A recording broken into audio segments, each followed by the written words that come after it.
ભય ક્રોધ સ્થિતિર મુનિરુચ્યતે એટલે કે સ્થિતપ્રજ્ઞ માનવીના લક્ષણો કેવા હોય કે જેને અનેક દુઃખો આવ્યા હોય છતાં પણ એના મનમાં ઉદ્વેગ ન હોય, જેને અનેક સુખો મળ્યા હોય છતાં પણ તે એનાથી છકી ના ગયો હોય, ભય રાગ અને ક્રોધ એના નષ્ટ થઈ ગયા હોય, એવો વ્યક્તિ એ સ્થિતપ્રજ્ઞ છે.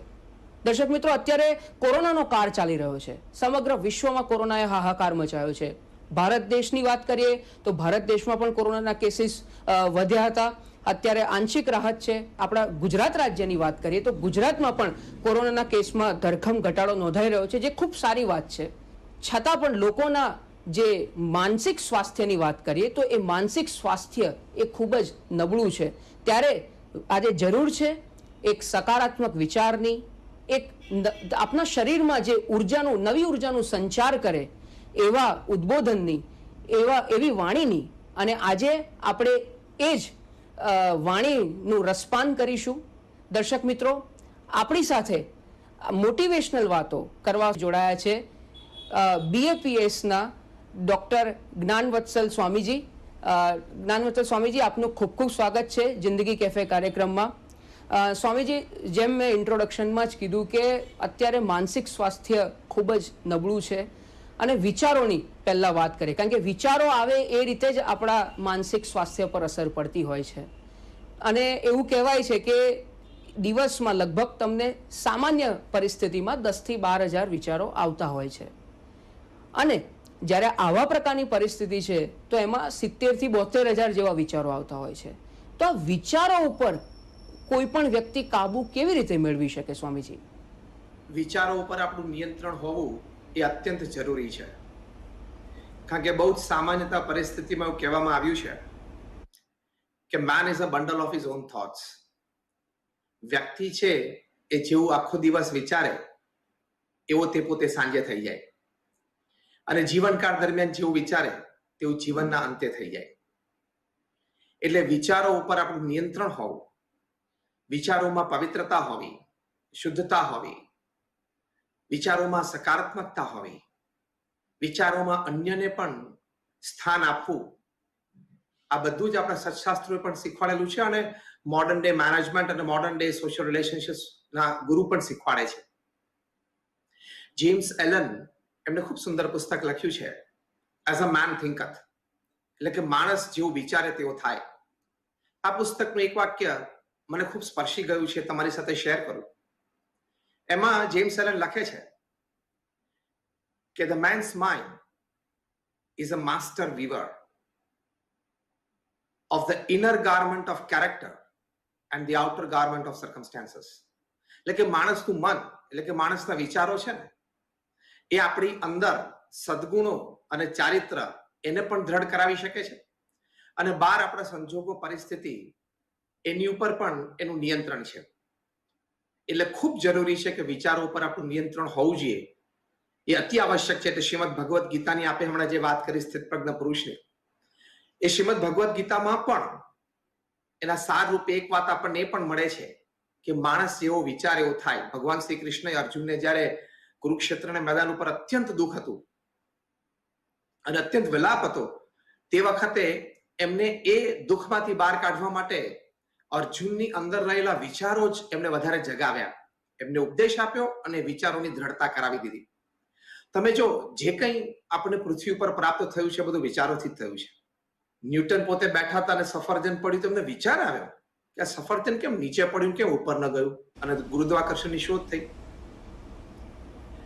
તમે જો, મહાત્મા ગાંધીને એમને થયું કે મારા દેશને મારે આઝાદી અપાવી છે, ગુલામીમાંથી મુક્ત કરવો છે, તો એમણે વિચાર કર્યો, એ વિચાર દ્રઢ થયો, પછી સત્ય અને અહિંસાના માર્ગ ઉપર ચાલ્યા અને દેશને આઝાદી મળી. તમે જો, આજે એલન મસ્ક બહુ સારા મોટા એન્ટરપ્રેનર છે, જેને ટેસ્લા ગાડી આપી વિચારથી કે પેટ્રોલથી જ ગાડી ચાલે, એવું કેમ, ઇલેક્ટ્રિસિટીથી પણ ચાલે. અત્યારે સ્ટારલિંક ઇન્ટરનેટ આપવાની તૈયારીમાં છે, જે આખી ઇન્ટરનેટની દુનિયામાં બહુ જ મોટી ક્રાંતિ લાવશે. તો જો વિચારથી સર્જન થાય છે, વિચારથી વિસર્જન થાય છે, એટલે વિચારો ઉપર નિયંત્રણ હોવું એ અત્યંત જરૂરી છે. છેલ્લે એક વાત કરવાની, જો પરમ પૂજ્ય પ્રમુખ સ્વામી મહારાજે એક વિચાર મનમાં રાખ્યો કે બીજાના સુખમાં આપણું સુખ. બીજાના ઉત્કર્ષમાં આપણો ઉત્કર્ષ, અન્યની પ્રગતિમાં આપણી પ્રગતિ, અને કોઈનું પણ અહિત થાય એવો વિચાર મને ક્યારે આવ્યો નથી, એ વાત એમણે કરી. તો આવા શુભ વિચારોથી એમણે આ બીએપીએસ સંસ્થામાં 162 પ્રકારની નાની મોટી સેવા પ્રવૃત્તિઓ શરૂ કરી અને આજે યુનો સુધી આ સંસ્થાને પહોંચાડી દીધી. એની પાછળનું એક કારણ આ પણ છે કે પ્રમુખ સ્વામી મહારાજની આ શુદ્ધ વિચારધારા. એટલે ટૂંકમાં આપણા વિચારો ઉપર આપણું નિયંત્રણ હોવું જોઈએ અને વિચારોમાં આપણી પવિત્રતા અને અન્ય પ્રત્યેનો સદભાવ હોવો જોઈએ. સ્વામીજી, બીજો જે પ્રશ્ન છે એ આપ આપના ઘણા પ્રવચનોમાં આપ કહેતા હોવ છો કે attitude is the master key. તો અત્યારની પરિસ્થિતિમાં આપણો એટીટ્યુડ કેવો હોવો જોઈએ? આપની વાત સાચી છે. Attitude is the master key. જે કંઈ છે તે અભિગમ જ છે.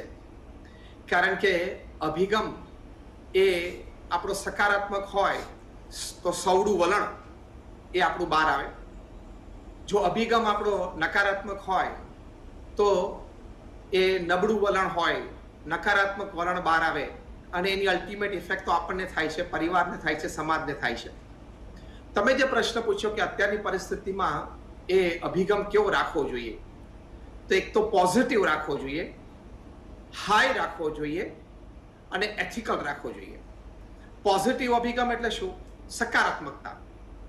એટલે કે સારું વિચારવું, સારું જોવું, સારી ચર્ચા કરવી.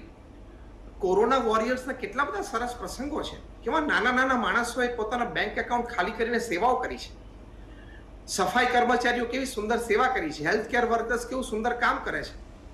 દરેક ક્ષેત્રમાં કામ થાય છે. સમાજ સેવા સંસ્થાઓ બધા કામ કરે છે. તો એવી સારી વાતો આપણે સ્પ્રેડ કરવી એ આપણો પોઝિટિવ એટીટ્યુડ છે. બીજી વાત કરી હાઈ એટીટ્યુડ. હાઈ એટીટ્યુડ એટલે શું? કે આશાવાદી રહેવાનું કે સારું થશે. Bad times will go, good times will come, this too shall pass. આ પણ બધું જતું રહેશે, સારા દિવસો આવશે. એવો હાઈ એટીટ્યુડ એટલે ઊંચો અભિગમ રાખવાનો. ત્રીજો અને છેલ્લો અભિગમ છે એથિકલ એટીટ્યુડ. એટલે શું? કે નીતિમત્તા, સચ્ચાઈ એને વરેલો અભિગમ, કે ખોટું કરવું નહીં, પ્રામાણિકતા જીવનમાં રાખવી. એટલીસ્ટ કોઈ પણ પ્રકારના અજ્ઞાન કે રાગ દ્વેષથી આપણે અત્યારે ટીકા ટિપ્પણમાં પડીએ તો એ દેશની બહુ મોટી અસેવા છે. એટલે એથિકલ એટીટ્યુડ રાખવાનો. તો આવા 3 પ્રકારના અભિગમથી અત્યારની પરિસ્થિતિ સામે આપણે સારી રીતે ઝઝૂમી શકીએ છીએ. જી, આપણે ખૂબ સારી વાત કરી સ્વામીજી. તો જે વિચારની વાત કરી આપણે પ્રથમ પ્રશ્નમાં, એને જ હું આગળ ધપાવું છું કે વિચાર, વર્તન અને પ્રવૃત્તિ. આપણે વિચારની વાત તો બહુ સારી રીતે કરી. હવે વર્તન અને આપણી પ્રવૃત્તિ આવા કપરા સમયમાં કેવી હોવી જોઈએ? ખૂબ સુંદર પ્રશ્ન પૂછ્યો આપે. તો એક બહુ સરસ વાત છે કે be a prosperity thinker, don't become a poverty thinker. એટલે કે હંમેશા સમૃદ્ધતા જ વિચારવી પણ ગરીબાઈ ના વિચારવી. પ્રોસ્પેરિટી થિંકર હોય એ શું વિચારે? કે કાલે સવારે સૂર્ય છે આશાનું કિરણ લઈને ઉગવાનો જ છે. કાલે સવારે મને એક સરસ તક મળવાની જ છે. કાલે મને કોઈ એવો વ્યક્તિ મળશે કે જે મારી માટે કોઈ તકનો દરવાજો ખોલી શકશે. એટલે હંમેશા પ્રોસ્પેરિટી થિંકિંગમાં રહેવું કે થશે જ, સારું થવા બેઠું જ છે. તો એની એક પોઝિટિવ એનર્જી, એક પોઝિટિવ વાઇબ્સ, પોઝિટિવ વેવ્સ છે એ સમાજમાં પ્રવર્તે છે. પોવર્ટી થિંકર હોય એ શું વિચારે કે લે હવે શું થશે, આ તો બહુ મોટી મહામારી છે, આ તો આપણે મરી ગયા, હવે આમાં કંઈ જીવવાની આશા લાગતી નથી, પાડોશીને આવું થયું, આપણને આવું થશે. એ નબળાઈ, એના વિચારોને લીધે તમે જે વિચાર પછીની જે 2 વાત કરી કે જે આપણું વર્તન છે એની ઉપર અસર થાય છે, જે આપણી અભિવ્યક્તિ છે એની ઉપર પણ ખૂબ અસર થાય છે. એટલે પ્રોસ્પેરિટી થિંકિંગ રાખવી, હંમેશા પોવર્ટી થિંકિંગ ના રાખવું. અને જે વાત કરી કે વર્તન કેવું રાખવું, અભિગમ કેવો રાખવો, અભિવ્યક્તિ કેવી રીતે રાખવી, તો પ્રોસ્પેરિટી થિંકર હોય એટલે હંમેશા એના વર્તનમાં ઉત્સાહ અને આનંદ દેખાય. આ સકારાત્મકતાને અત્યારે ખૂબ જરૂર છે. પ્રોસ્પેરિટી થિંકર હોય એટલે હંમેશા તક, એવેન્યુઝ એ સતત શોધતો રહે. એમાં પોતાને પણ લાભ, બીજાને પણ લાભ. એટલે એવી રીતે પ્રોસ્પેરિટી થિંકિંગથી એ વર્તનમાં ફેર પડે છે, અભિવ્યક્તિમાં ફેર પડે છે. એ ખૂબ આવશ્યક છે.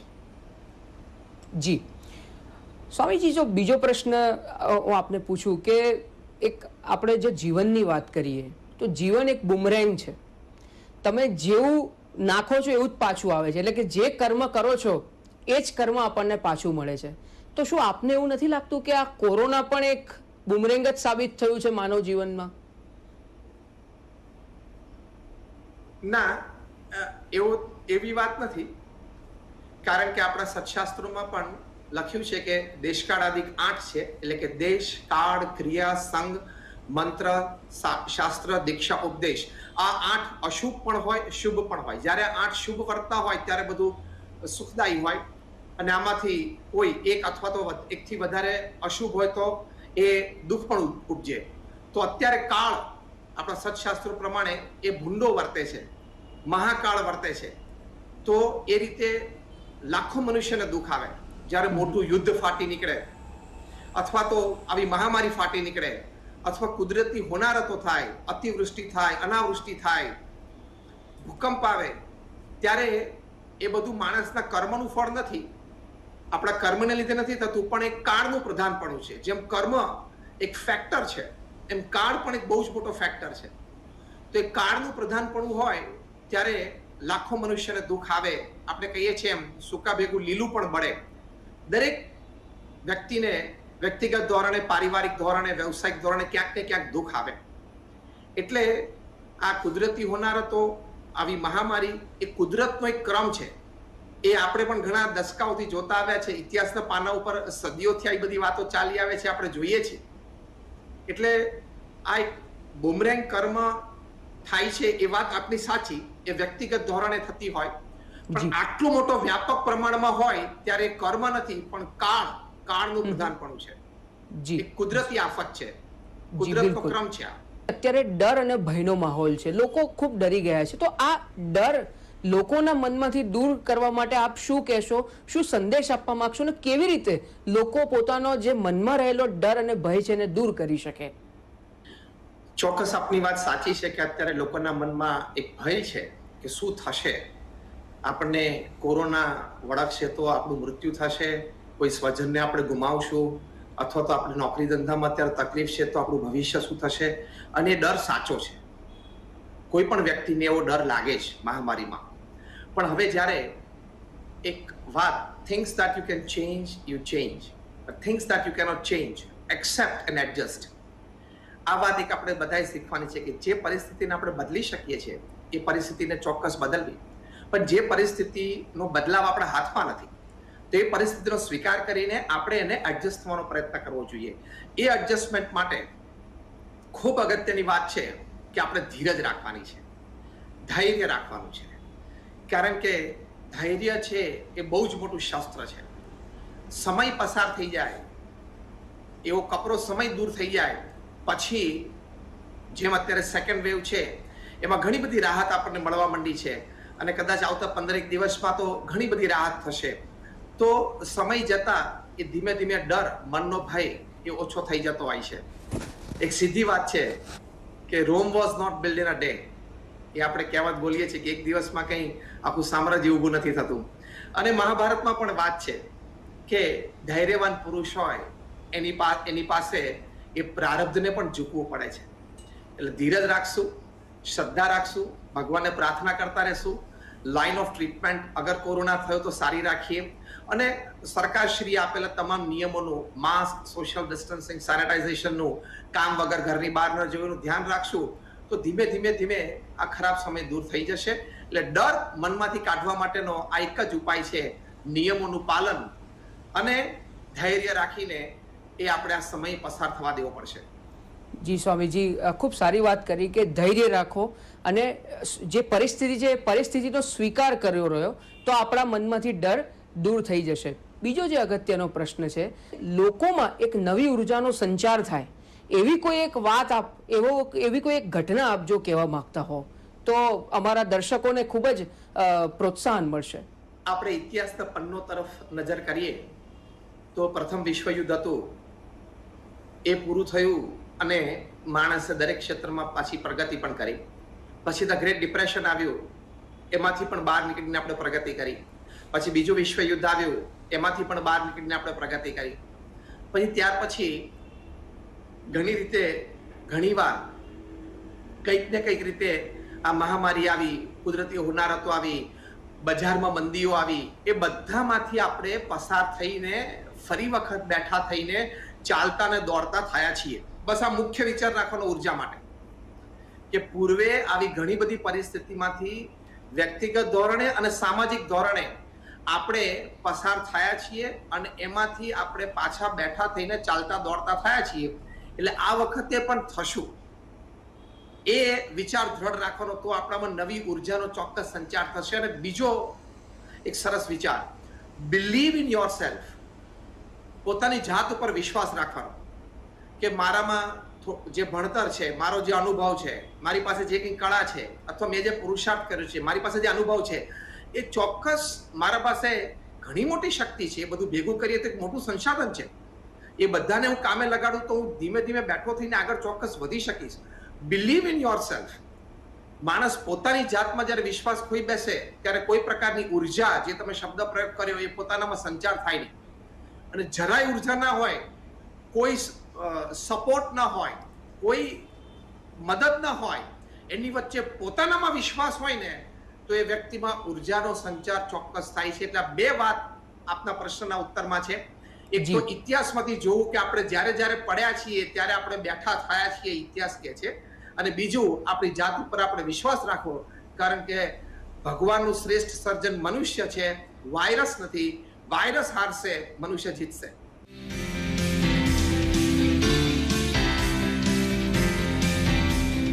સ્વામીજી, બીજો જ જે પ્રશ્ન છે કે આપે કીધું કે ભાઈ અને સ્વાભાવિક છે કે આ નકારાત્મક માહોલ છે, એમાં સકારાત્મક રહેવું જોઈએ. આપે પણ એવું કીધું કે સકારાત્મકતા કેળવવી જોઈએ. પણ કોઈ પણ મનુષ્ય કઈ રીતે સકારાત્મક રહી શકે એની પદ્ધતિ આપ જણાવો સ્વામીજી. ઘણી સારી વાત આપે કરી કે આપણે વારે વારે વાત કરીએ છીએ કે ભાઈ સકારાત્મક રહેવું, પણ પ્રેક્ટિકલી શું? સકારાત્મક એટલે કે પોઝિટિવિટી રાખવી, પણ એના પ્રેક્ટિકલ્સ, પાપા પગલી શું છે, સ્ટેપ શું છે? તો પહેલો અગત્યનો સ્ટેપ છે, પ્રેક્ટિકલ વાત કરું છું, ખાલી થિયોરિટિકલ નહીં, એડપ્ટેબિલિટી. એટલે પરિસ્થિતિ પ્રમાણે આપણે એને, સંજોગ પ્રમાણે આપણે એને અનુકૂળ થવાનો પ્રયત્ન કરો. અત્યારે પરિસ્થિતિ મહામારીની છે તો આપણે આપણી જાતને એડપ્ટ કરવી પડે. આપણે કામ વગર બહાર ન જઈએ, આપણને માસ્ક પહેરવાની આદત નથી પણ પહેરવું જ પડશે, વારે વારે હાથ ધોવાની આદત નથી પણ કરવું જ પડશે. આપણને આપણે સગા સ્નેહી મિત્રોને મળવાનું ખૂબ મન થાય, એના ઘરે જઈને બેસીને વાતો કરવાનું મન થાય, પણ અત્યારે નહીં જવાય. એડપ્ટ થઈ જવું પડે. હાર્વર્ડ યુનિવર્સિટીએ આ જ વ્યાખ્યા કરી છે કે એડપ્ટેબિલિટી ટુ ચેન્જ ઇઝ ઇન્ટેલિજન્સ. એટલે કે બુદ્ધિશાળી વ્યક્તિ કોણ? કે સંજોગ અને પરિસ્થિતિને પોતે અનુકૂળ થઈ જાય. તો પોઝિટિવિટી ક્યારે આવે? એનો પહેલો ઉપાય છે એડપ્ટેબિલિટી, એટલે સાનુકૂળતા સંજોગો અને પરિસ્થિતિને. બીજી વાત છે ફ્લેક્સિબિલિટી, ફ્લેક્સિબલ થવાનું. જો આપણે ઓફિસમાં જઈને કામ કરતા હતા, હવે વર્ક ફ્રોમ હોમ આવી ગયું, તો કે ના, મને તો ઓફિસે જવું તો જ મજા આવે અને બધા સહકર્મચારીઓને મળું તો જ આનંદ આવે. પણ તમારે ફ્લેક્સિબલ થવું પડશે, તમારે હવે ઘરેથી કામ કરવું પડશે. તો ફ્લેક્સિબિલિટીથી આપણને પોઝિટિવિટી આવે છે. ત્રીજી એક વાત છે રિસ્પોન્સિબિલિટી. જવાબદારીની સભાનતા હોય અને જવાબદારીનું વહન હોય તો આપણામાં સકારાત્મકતા આવે છે. અત્યારે નાગરિક તરીકે જે આપણી જવાબદારી છે કે નીતિ નિયમોનું પાલન કરવું, વિચારધારા સકારાત્મક રાખવી, અને આપણે આપણા પરિવારને ખૂબ સારી રીતે સંભાળવું, અને પડોશમાં ક્યાંય મદદ થતી હોય તો ચોક્કસ મદદરૂપ થવાનું, આપણી મર્યાદામાં રહીને પણ ક્યાંક થવું. એવી જે નાગરિક તરીકેની જવાબદારીઓ આપણે વહન કરવાની ચાલુ રાખશું તો એમાંથી પણ સકારાત્મકતા જન્મે છે. ચોથી વાત છે રિલાયબિલિટી. આપણે અત્યારે બધા એકબીજા ઉપર આધારિત છીએ. We are dependent upon each other. જી, બધાને એકબીજાની મદદની જરૂર છે. તો અત્યારે આપણે એકબીજાને મદદરૂપ થવું. જે પ્રમુખ સ્વામી મહારાજ કહેતા કે અન્યના સુખમાં આપણું સુખ છે, આમનું જીવન સૂત્ર હતું. તો આપણે જ્યાં જેટલા મદદરૂપ થઈ શકીએ છીએ એટલું કરું, કારણ કે અત્યારે આપણે બધા જ એકબીજા ઉપર રિલાયબલ છે. તો રિલાયબિલિટી. અને છેલ્લી વાત ડિવિનિટી, એટલે કે ભગવાનમાં શ્રદ્ધા રાખવાની, ભગવાનને પ્રાર્થના કરતા રહેવાની. અમારા ગુરુહરિ પરમ પૂજ્ય મહંત સ્વામી મહારાજ અત્યારે કહે છે કે દરેક જણે પોતે ઉપાય કરવો, પોતે નીતિ નિયમમાં રહેવું, પણ સાથે સાથે ભગવાનને પ્રાર્થના પણ કરતા રહેવું. તો આ 5 વાત એ પ્રેક્ટિકલ પોઝિટિવિટી છે, again adaptability, flexibility, responsibility, reliability and divinity. બિલકુલ, ખૂબ સારી વાત કરી સ્વામીજી. બીજો જે પ્રશ્ન થાય છે કે વિજ્ઞાન અને આધ્યાત્મ, તો વિજ્ઞાન અને આધ્યાત્મ સાયમલ્ટેનિયસલી અત્યારે આ કોરોનાના કપરા કાળમાં કેવી રીતે ચાલી શકે? એ બંને અત્યારે ભેગા ચાલી જ રહ્યા છે એટલે તો સમાજમાં ઘણી બધી સ્થિરતા આપણને દેખાય છે. વિજ્ઞાન છે એ અતિ અતિ અતિ આવશ્યક છે, કારણ કે વિજ્ઞાનના સંશોધનોથી જ આપણું જીવન બચે છે. વિજ્ઞાન જ આપણી માટે સુખાકારી છે.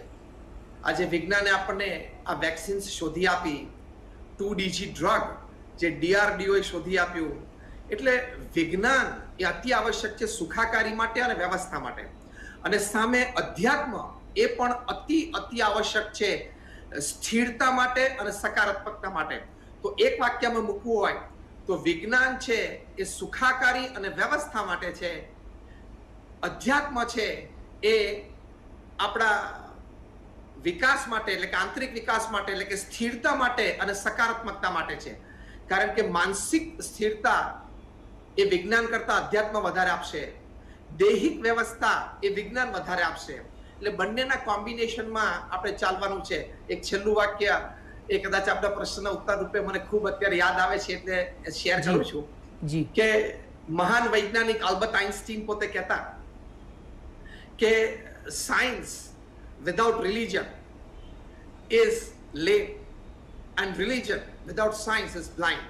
એ પોતે કહેતા કે ધર્મ છે એ વિજ્ઞાન વગર આંધળો છે, બિલકુલ, અને વિજ્ઞાન છે એ ધર્મ વગર પાંગડું છે. આવા મહાન વૈજ્ઞાનિક આઇન્સ્ટીનનો અભિપ્રાય છે. એટલે બંને હાથ મિલાવીને સગા ભાઈની જેમ સાથે રહીને આપણને આ મહામારીમાંથી તારવાના છે. બિલકુલ, ખૂબ સારી વાત કરી સ્વામીજી. બીજો જે પ્રશ્ન છે કે સમાજ વ્યવસ્થાનો એક પાયો ધર્મ છે, તો શું આત્માને ધર્મ હોય છે? બહુ સુંદર પ્રશ્ન આપણે પૂછ્યો કે સમાજનો એક બહુ જ અગત્યનો પાયો ધર્મ છે એટલે કે વર્તન છે. પહેલા ધર્મની એક જ વાક્યમાં આપણે વ્યાખ્યા સમજવાનો પ્રયત્ન કરીએ. સમગ્ર શાસ્ત્રના સાર રૂપે ભગવાન સ્વામિનારાયણે વાત કરી છે એમની શિક્ષાપત્રીમાં કે ધર્મો જ્ઞેય સદાચાર. એટલે કે ધર્મ શું છે? સદાચાર, સારું આચરણ એ ધર્મ છે. પછી દરેક ધર્મની રીત રિવાજ, ટ્રેડિશન, કલ્ચર, માન્યતાઓ, આઈડિયોલોજી તો જુદા જુદા હોય જે આપણને જોવા મળે છે, પણ દરેક ધર્મમાં સદાચાર એટલે કે સદ વિચાર, સદ આચાર, સદ પ્રવૃત્તિ એ જ ધર્મ છે. પ્રમુખ સ્વામી મહારાજ પણ આ વાત કરતા કે પરસ્પર પ્રીતિ પ્રસરાવે તે ધર્મ. બહુ સુંદર વાર્તા એટલે કે વ્યાખ્યા પ્રમુખ સ્વામી મહારાજે ધર્મની કરી છે કે આપણા કોઈ વિચારથી, કોઈ પ્રવૃત્તિથી, કોઈ આપણા આચારથી પરસ્પર બે વ્યક્તિ વચ્ચે, બે સમાજ વચ્ચે, બે દેશ વચ્ચે પ્રીતિ વધે, પ્રેમ વધે, એ ધર્મ છે. તો આવો જે ધર્મ છે ને, એ તમારા પ્રશ્નનો મુખ્ય જવાબ હવે આપું છું એક લીટીમાં આ બેકગ્રાઉન્ડ પછી. આવો જે ધર્મ છે ને એ દરેક આત્માને લાગુ પડે છે. પછી એ આત્માનો દેહ એ કોઈ પણ જ્ઞાતિ જાતિનો હોય, કોઈ પણ દેશનો હોય, કોઈ પણ ધર્મનો લૌકિક દ્રષ્ટિએ હોય, પણ આવો જે પરસ્પર આદર, પરસ્પર પ્રીતિ, પરસ્પર એકબીજા પ્રત્યે સદવિચાર અને સદાચાર એ રૂપી જે ધર્મ છે એ તો દરેક આત્માનો ધર્મ છે, એ દરેકે નિભાવવાનો છે. તો આપણે આવી પરિસ્થિતિમાંથી જલ્દી બહાર આવી શકીએ અને નોર્મલ પરિસ્થિતિમાં એક સુરતભાવ પણ સમાજમાં ખૂબ સારો રહે. જી જી, બિલકુલ સ્વામીજી. બીજો જે પ્રશ્ન છે કે અત્યારે તમામ લોકો, તમામ health worker, medical staff, paramedical staff, સરકાર, વહીવટીતંત્ર, તમામ લોકો એક ફ્રન્ટ ફૂટ ઉપર આવીને કામ કરી રહ્યા છે. સંતોની પણ ખૂબ જ મહત્વની ભૂમિકા છે. આપ પણ એક સંત છો, આપ પણ વેબિનાર થકી અને અલગ અલગ પ્રવૃત્તિઓ થકી આપ લોકોમાં જાગૃતિ ફેલાવવાનો જે એક ભગીરથ પ્રયાસ કરી રહ્યા છો. અત્યારના સમયમાં કોરોનાના કપરા કાળમાં સંતોની ભૂમિકા આપની દ્રષ્ટિએ કેવી હોવી જોઈએ? સંતોની ભૂમિકા અત્યારે આ મહામારીની પરિસ્થિતિમાં ખૂબ અગત્યની છે. કારણ કે આપણે જોયું, આપણને બધાને ખબર છે કે નાની મોટી અનેક ધાર્મિક સંસ્થાઓ એ પોતે આગળ આવીને પોતે ફિલ્ડ હોસ્પિટલ શરૂ કરી અથવા તો ધાર્મિક સંસ્થાની પોતાની હોસ્પિટલ હોય એમાં એ આ કોવિડ સેન્ટર્સ ઊભા કર્યા, વળી આઇસોલેશન સેન્ટર્સ ઊભા કર્યા, કોવિડ કેર સેન્ટર્સ ઊભા કર્યા. એટલે સંતોએ આગેવાની લઈને આ કાર્ય કર્યું છે. જેમ અહીંયા BAPS સ્વામિનારાયણ મંદિરમાં અમે બધા સંતોએ સાથે મળી, અમારા સ્વયંસેવકોએ સાથે મળી અને જે ગવર્મેન્ટ ફિલ્ડ હોસ્પિટલ 4 જ દિવસમાં 500 ઓક્સિજન બેડની જે ફિલ્ડ હોસ્પિટલ ઊભી થઈ, એમાં નોન મેડિકલ ઇન્ફ્રાસ્ટ્રક્ચર આખું પૂરું પાડવામાં ખૂબ બધા મદદરૂપ થયા. એટલે આપના પ્રશ્નના ઉત્તરમાં પહેલી વાત એ છે કે સંતોની ભૂમિકા સેવાની છે. જી, સંતોની ભૂમિકા સેવાની છે. બીજી ભૂમિકા છે પ્રાર્થનાની છે, કારણ કે સંતો છે અધ્યાત્મને વરેલા છે. એટલે there are tens and hundreds of scientific evidences કે prayers work. મહાન વૈજ્ઞાનિકોએ આની પર સંશોધન કર્યા છે કે જ્યારે શુદ્ધ ભાવે પ્રાર્થના થાય ને ત્યારે ચોક્કસ એના પરિણામો આવે જ છે, એવું સાયન્ટિફિકલી પ્રૂવ થયેલું છે અને સમાજને એનો અનુભવ પણ છે. એટલે શુદ્ધ ભાવથી પ્રાર્થના, અમારા ગુરુહરિ મહંત સ્વામી મહારાજે કહ્યું છે કે દરેક સંતે અને દરેક ધાર્મિક સંસ્થાઓમાં સંતો અત્યારે આ મહામારી દૂર થાય માટે પ્રાર્થના કરે છે, ભક્તો કરે છે. એટલે એ પણ આપણી પાસે એક મોટી પોઝિટિવ એનર્જી છે.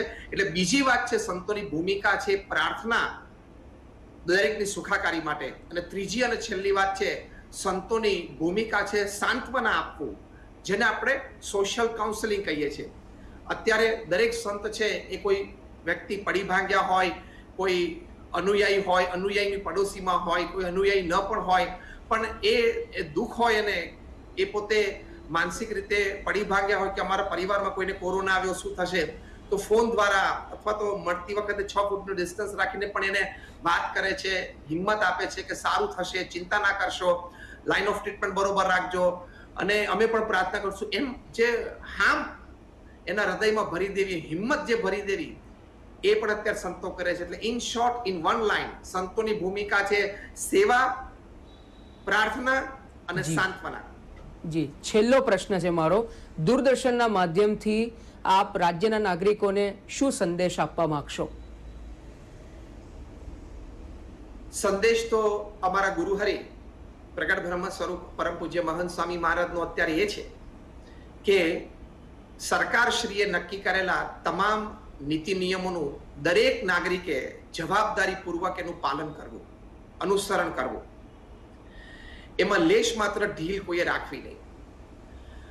એમનો બીજો સંદેશો છે કે સંપ, સુરદભાવ અને એકતા હંમેશા રાખવા. અત્યારે કોઈના પર આક્ષેપબાજીનો સમય નથી, ક્યાંય ટીકા કરવાનો સમય નથી, કારણ કે નહીં તો આપણે જ આપણી શક્તિ, આપણી ઉર્જા આપણે ઓછી કરીએ છીએ.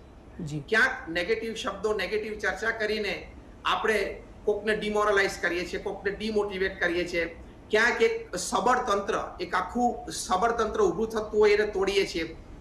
તો અત્યારે સંદેશો એ છે અમારા ગુરુહરિનો, મહંત સ્વામી મહારાજનો, કે સંપ રાખવો, સુરદભાવ રાખવો, એકતા રાખવી, તો આપણે મહામારીમાંથી બહાર નીકળી જશું. પ્રમુખ સ્વામી મહારાજનો શતાબ્દી મહોત્સવ છે એટલે એમનો પણ એક સંદેશ છે કે બીજાના સુખમાં આપણું સુખ, ક્યાંક મદદરૂપ થવાની પ્રયત્ન ચોક્કસ કરજો. તો આ બે સંદેશા અત્યારે સમાજમાં આપના દૂરદર્શન ડીડી ગિરનારના માધ્યમથી પ્રેક્ષકો સુધી પહોંચાડવાનો અમારો આ પ્રયાસ છે.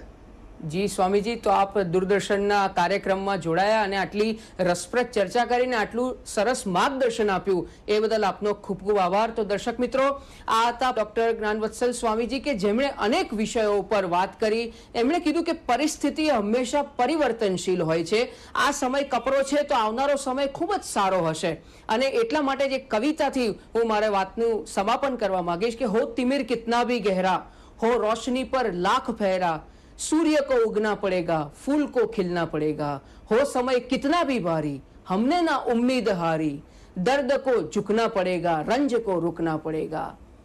તો આ વિચાર સાથે અત્યારે બસ આટલું જ. આવતા બુધવારે ફરીથી એક નવા મહેમાન સાથે ઉપસ્થિત થઈશું. ત્યાં સુધી અમને રજા આપશો. નમસ્કાર.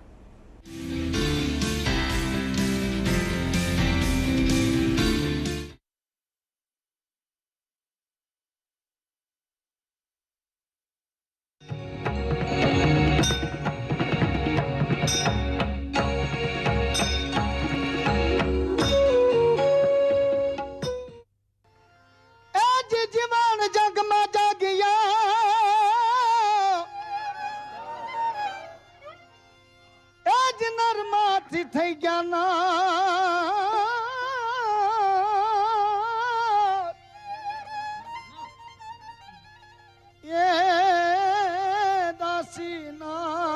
ધરાવ્યા ઓહ